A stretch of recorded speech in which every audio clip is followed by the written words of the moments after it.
Coach, how are you? Appreciate you joining us early in the morning in Spokane. Oh yeah, bright and early.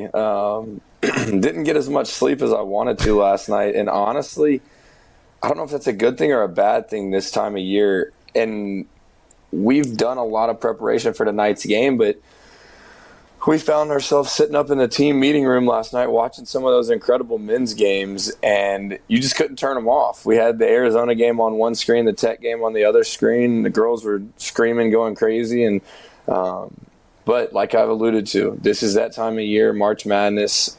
You can sleep in May, so that's right. We're excited. We're excited. Yeah, I mean, going back to Monday night. I mean, that was – we're obviously going to talk about tonight a good bit, but Monday was a special atmosphere, a special game, and a special performance from just go down the line, name any one of the players on the team. It was a really special night. Talk me through Monday night and that performance. Well, we talked about bench production going into the game. We knew what we were going to get from our big three. We knew what we were going to get from their big three, so to speak. I don't think we knew how good their best player was. She started the game pretty hot, about as hot as you can get. But getting Flagey in foul trouble and Michaela in foul trouble and really Cheyenne in foul trouble as well, it opened up opportunities for some players to come off the bench or a player like Samaya Smith to, either show up or we go home. Right. And 20 points, 12 rebounds, and 6 assists later for Samaya, it showed you that we've got depth and we've got kids that are still able to do things. And complementing that with Anissa Moro's 26 and 11 and 7 assists, like our post play, they really won us that game. We had Michaela Williams making shots. We had Poa playing defense. But I think it's just a testament to how deep we are as a team. We have great players at all positions. And on any given night, someone's going to have to step up. And your big three was really good. I mean, I think Flagey had 13, Michaela had 28, Anissa had 26. But you add in our bench production with Jada Richard coming in and giving you good minutes. Kaylin Gilbert came in, gave us some good minutes. And Samaya has everyone's been wondering, where has that been? And coming off really 2 knee surgeries, she's capable of that, but we haven't gotten that consistently. So seeing that on Monday night was real exciting. It gives us a lot of hope moving forward. And, it's something that tonight we're really going to need. We're going to need some post play because that's kind of one of North Carolina State's weaknesses. They don't have great post play. We've got really good post play, but our question has been how deep is our post play? So having that performance from Samaya the other night was real promising, and we're going to keep building on it. Yeah, 100%. And a lot's obviously going to be made of that third quarter on Monday where LSU y'all dominate 31-6 in that third quarter. But to me, the quarter that stood out more than anything was that second quarter. Like you said, Flagey and Michaela getting in foul trouble. They don't play that segment of the game really, and you get so much production from Anissa and Samaya and those other bench pieces like Richard. What was the mindset in that second quarter? How big was that performance from them? And then what was the mindset coming out of halftime going into that third quarter?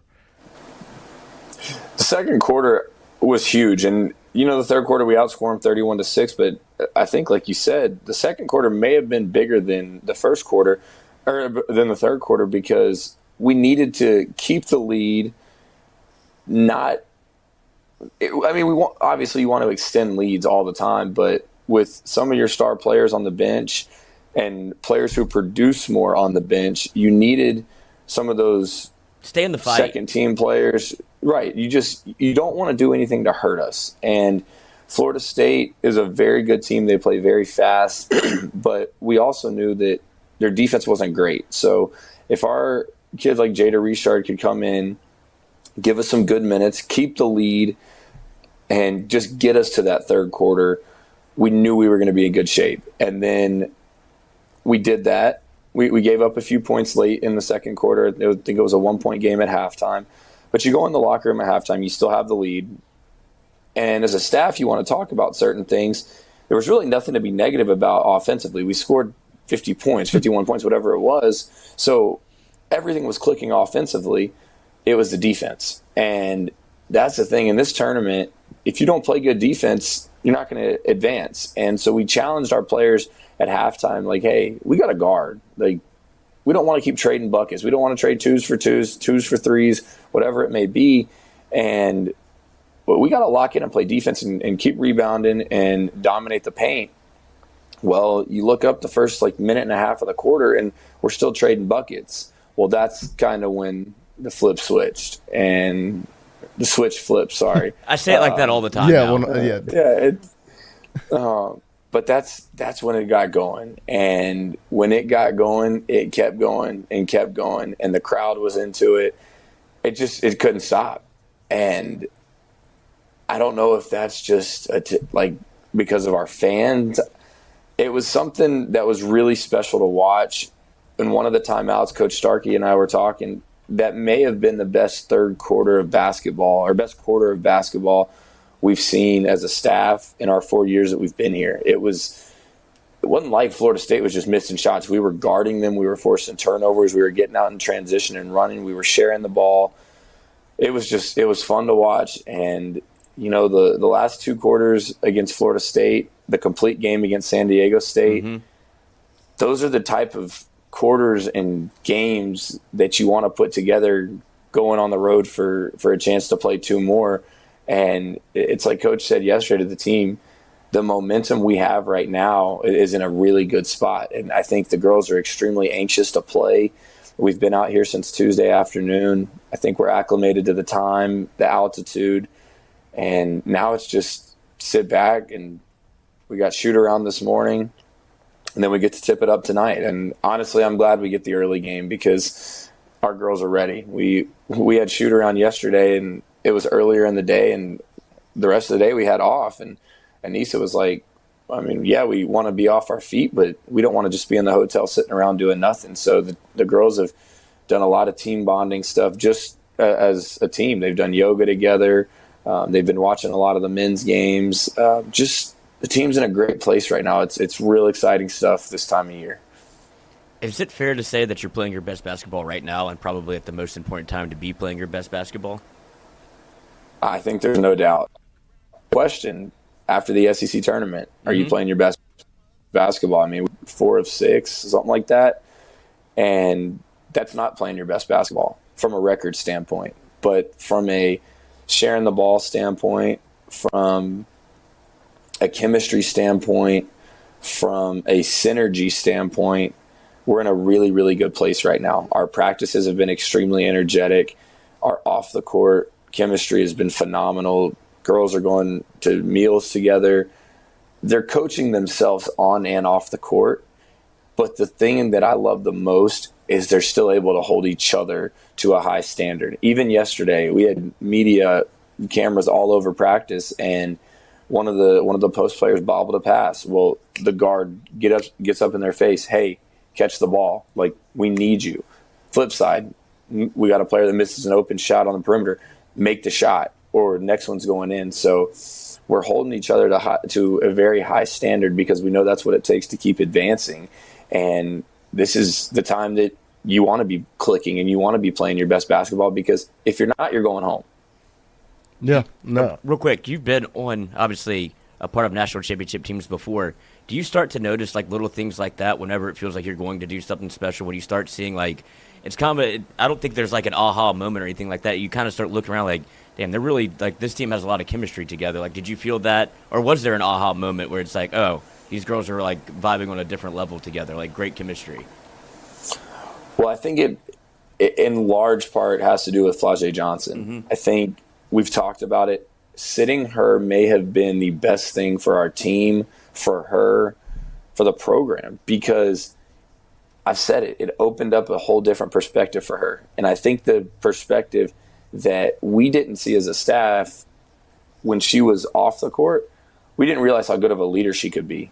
And we challenged her to be a leader. I don't think she realized how good of a leader she could be. So with Flau'jae back in a playing role, she's accepted a leadership role. She's accepted a role that holds everyone on the team accountable, but she's holding herself accountable. She's leading the charge in drills and practice. She's leading the charge. She took the whole team to Chipotle yesterday. having a vocal and intentional flagey is making this thing go. Parlay that with Anissa Morrow and her leadership, and someone like Amani Bartlett, who was on that national championship team, may not see the court a lot, but you've got a big three right there playing a huge leadership role. And when you've got three kids like that, the rest of your team's going to follow. And it all goes back to accountability, because I think we had some bumps in the road during conference play. We lost some games that, we felt like we could have won. I'm not saying you should have won it. It was going to be really hard to beat Texas on the road. It's going to be hard to beat South Carolina on the road. But the Alabama game, I think that was one that we really felt like we should have had.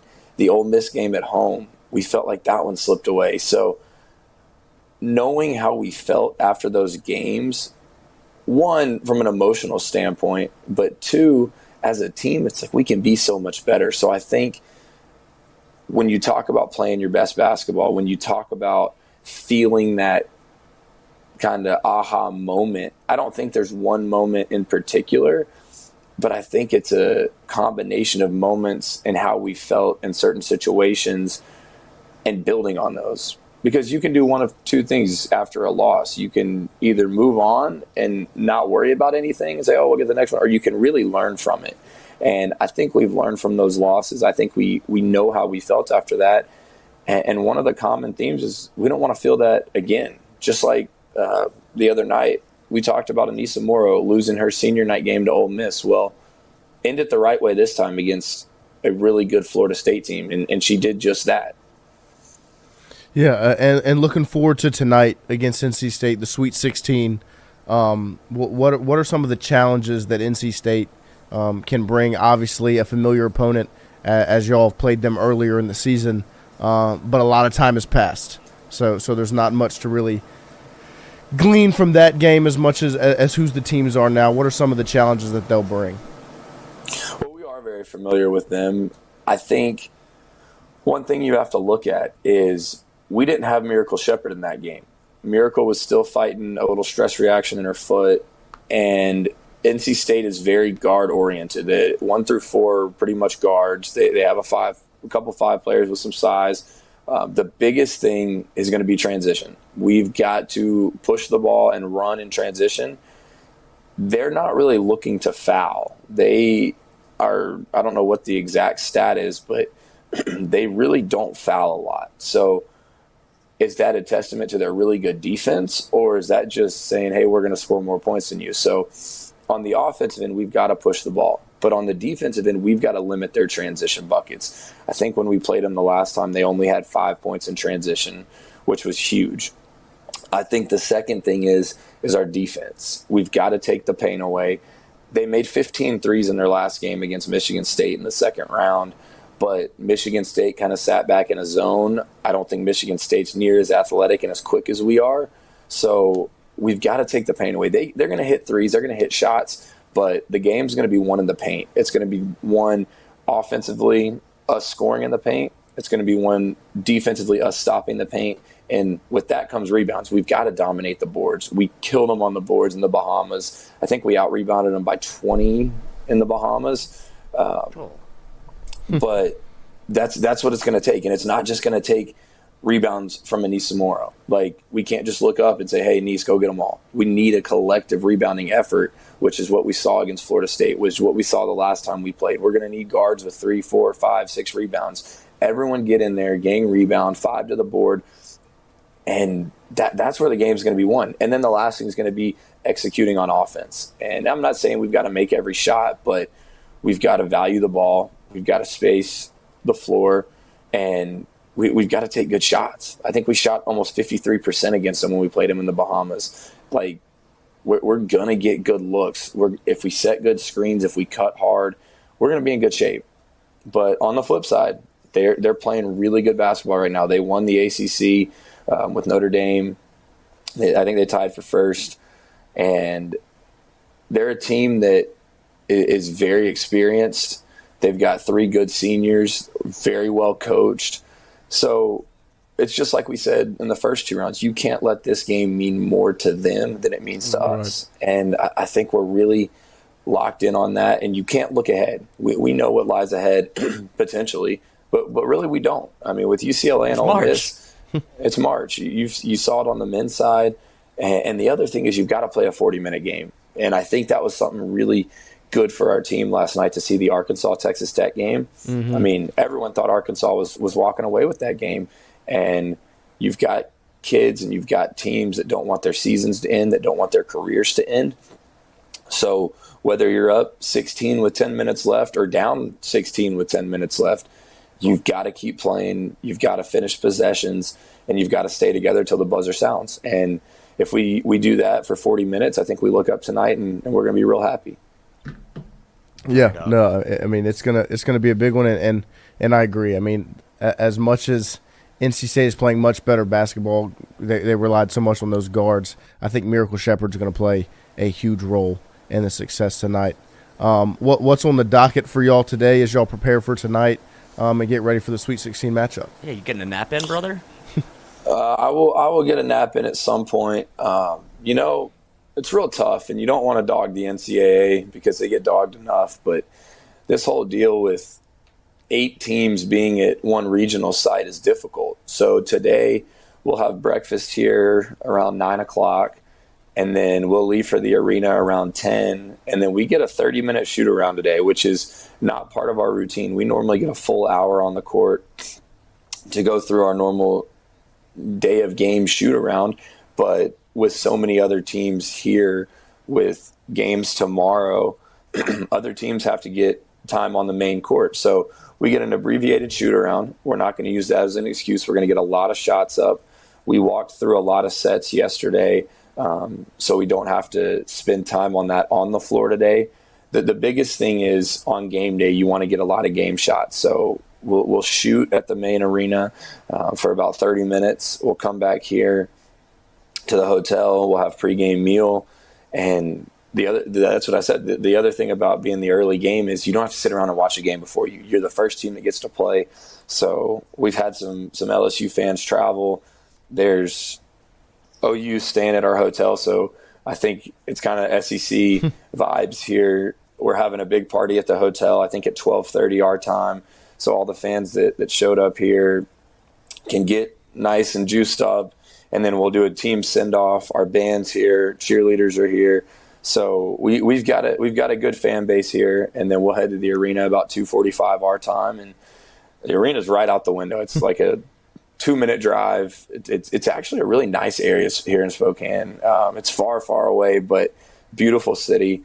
And then we'll get to the arena. We'll tip it up at 4:30 Pacific time, 6:30 Central time. I know that's right in the middle of the LSU baseball game. But that's what iPhones are for. That's what tablets are for. I'm sure Alex Box is going to have it on the TVs. So they've done it before. They have, and it's one of my favorite videos. It still gives me chills watching it. But big shout out to LSU baseball last night with a big win. We were watching it. It just, like I said, in March, 40-minute games, 9-inning games in baseball. It's not over till it's over. So we'll tip it up at 6:30 tonight and. Or 4:30 our time, see if we can't get a win, and then assuming we take care of business, we'll sit and watch Ole Miss and UCLA at least for a half, and then head back to the hotel and get ready for our next opponent, whether that's UCLA, whether that's Ole Miss, 2 opponents we're very familiar with. But it starts with taking care of business tonight. It starts with having a high-energy shoot-around. It starts with being locked in before the game, and then tip it up and see if we can advance. Let's go. Well, we're fired up over here. Watch party tonight. For y'all to get on the court. We're gonna do watch party. We're gonna be 2-screening it. We're gonna have baseball, women's basketball, the whole deal, rocking and rolling. So we're fired up. You've got some good men's games on tonight too. So yes. We'll have to add a third or fourth. If you had third or fourth monitor. Yeah. But we appreciate your time this morning, getting up early for us. Yeah, thank you so much, dude. Yeah. Make sure you get that nap in. Yeah, I need a nap. Need a little tea or coffee. My throat's a little sore. Been a lot of yelling, a lot of screaming. But hey. It beats the alternative of being back home and not playing right now. There's only 16 teams that are still playing basketball right now, and after today, I think there'll be 12, and then 8 after tomorrow. So, and then 4, then 2, then 1. Then 4, then 2, then 1. So we're in a really good place right now. We're excited. Hopefully we can show Tiger Nation what we saw the other night. I'm not saying it has to be perfect, but you're going to see enthusiastic basketball. You're going to see high-level basketball. And our Tiger fans that are here, if you're in the Northwest Pacific region, wherever we are, close to Canada, pull up, come to the game. Come on across the border. Right. If you're not close to Spokane and you can't make it to the game, tune in ESPN 4:30 Pacific time. We want all the eyes on us, and hopefully we'll give y'all a good show. 6:30 Central. Yes. Well, we appreciate your time this morning. Once again, thank you for waking up early and joining us. Good luck tonight, and we're ready to go. Get a dub. Appreciate y'all. Go